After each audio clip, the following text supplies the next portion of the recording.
విలేకరిపై దాడి అనైతికం బాపట్ల జిల్లా వేమూరు నియోజకవర్గ మండల కేంద్రమైన బట్టిప్రోలు విలేకరిపై జరిగిన దౌర్జన్యం అనైతికతమని రిబ్బన్లు ధరించి పలువురు ముక్తకంఠంతో ఖండించారు. ప్రముఖ పత్రికా విలేకరిపై బుధవారం సాయంత్రం తహసీల్దార్ కార్యాలయ ప్రాంతంలో వేమూరు నియోజకవర్గ వైసీపీ ఇన్ఛార్జ్ సమక్షంలో పలువురు వైసీపీ కార్యకర్తలు విలేకరిపై దౌర్జన్యానికి దుష్భాషలాడడం ప్రజాస్వామ్యాన్ని గొడ్డలి పెట్టన్నారు. ప్రజాస్వామ్యంలో 4వ స్తంభంగా ఉన్న పత్రికా ప్రతినిధులపై వైసీపీ ప్రభుత్వం హయాంలో అనేక దౌర్జన్యాలు జరగడం దురదృష్టకరమన్నారు.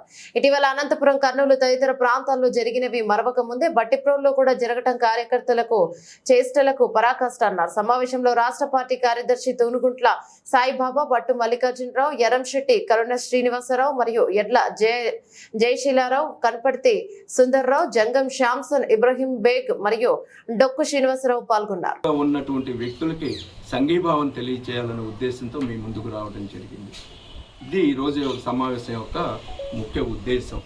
దీని మీద ఏదన్నా మీరు అడగదలుచుకుంటే, ఈరోజు ఈ ప్రెస్ కాన్ఫరెన్స్ యొక్క ముఖ్య ఉద్దేశం జర్నలిస్టుల మీద జరుగుతున్నటువంటి దాడులను ఖండిస్తూ, అటువంటి దాడులకు పాల్పడినటువంటి వ్యక్తులు ఎటువంటి వారైనా వారి మీద చర్య తీసుకోమనేటటువంటి నినాదంతో, డిమాండ్తో ఈ రోజున ఈ ప్రెస్ కాన్ఫరెన్స్ని ఏర్పాటు చేయడం జరిగింది. ఈ సమావేశంలో పాల్గొన్నటువంటి ప్రింట్ మరియు ఎలక్ట్రానిక్ మీడియా రిపోర్టర్స్కి, అలాగే తెలుగుదేశం, జనసేన, బీజేపీ పార్టీల నాయకులు, కార్యకర్తలు అందరికీ కూడా నమస్కారం, స్వాగతం తెలియజేస్తూ, మనం ఈ ప్రభుత్వం అధికారంలోకి వచ్చిన తర్వాత, గత స్వాతంత్రం వచ్చిన తర్వాత ఏనాడు జరగనటువంటి దాడులు జర్నలిస్టుల మీద జరుగుతున్నాయంటే అది కేవలం ఈ 5 సంవత్సరాల్లోనే దాడులకి పరిమితం లేనటువంటి సంఖ్యలో రాష్ట్ర వ్యాప్తంగా కోకొల్లలు జరుగుతూ ఉన్నాయి. అది ఒక ప్రింట్ మీడియానా, ఎలక్ట్రానిక్ మీడియానా, ఫోటోగ్రాఫర్సా అనేది కాకుండా ఎవరి మీద పడితే వాళ్ళ మీద ఈ రకమైనటువంటి దారుణ కాండని అధికార పార్టీ ఈ రాష్ట్రంలో చెలాయిస్తూ ఉంది.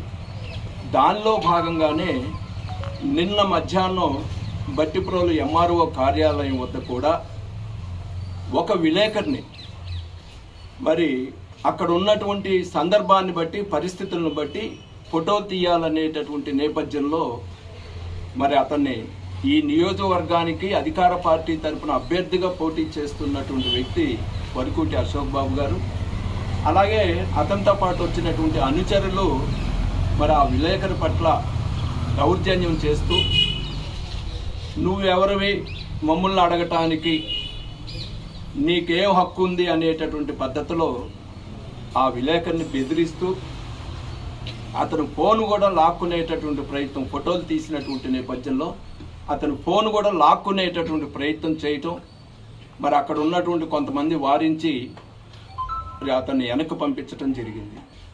అంటే అధికారం ఉన్నాం కాబట్టి ఎలా చలాయించినా సరిపోతుందా అనేది ఈ వైఎస్ఆర్సీపీ పార్టీలో ఉన్నటువంటి నాయకుల్ని ప్రశ్నించాల్సినటువంటి అవసరం అయితే ఉంది. నిన్నటి వరకు అధికారం చలాయించారు.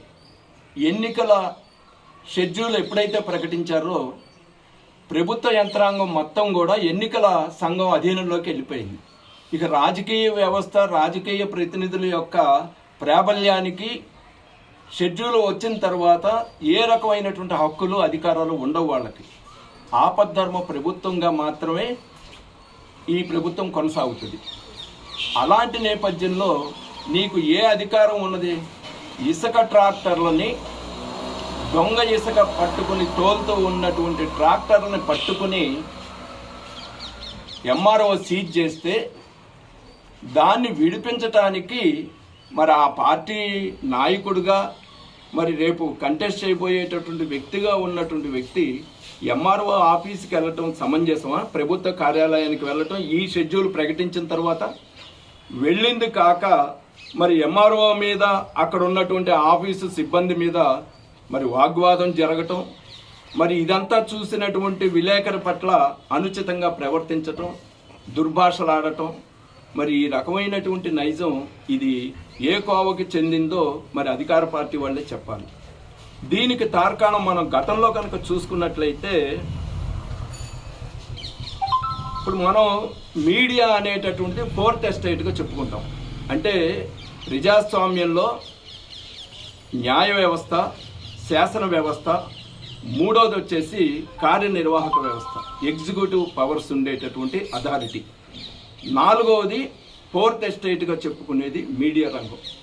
అంటే ప్రజలకి ప్రభుత్వానికి మధ్యన ఉన్నటువంటి ఈ మీడియా మరి ప్రజలు చేసేటటువంటి సమస్యలు, ప్రజలకున్న ఇబ్బందులు ప్రభుత్వ దృష్టికి తీసుకెళ్ళటం కానీ, ప్రభుత్వం చేసేటటువంటి కార్యక్రమాల్ని, ప్రభుత్వం నిర్వహించేటటువంటి దాంట్లో లోటుపాట్లని ఎత్తి చూపించేటటువంటి బాధ్యత ఈ పత్రికా రంగం మీద, ముఖ్యంగా ఈ మీడియా రంగం మీద ఉంది.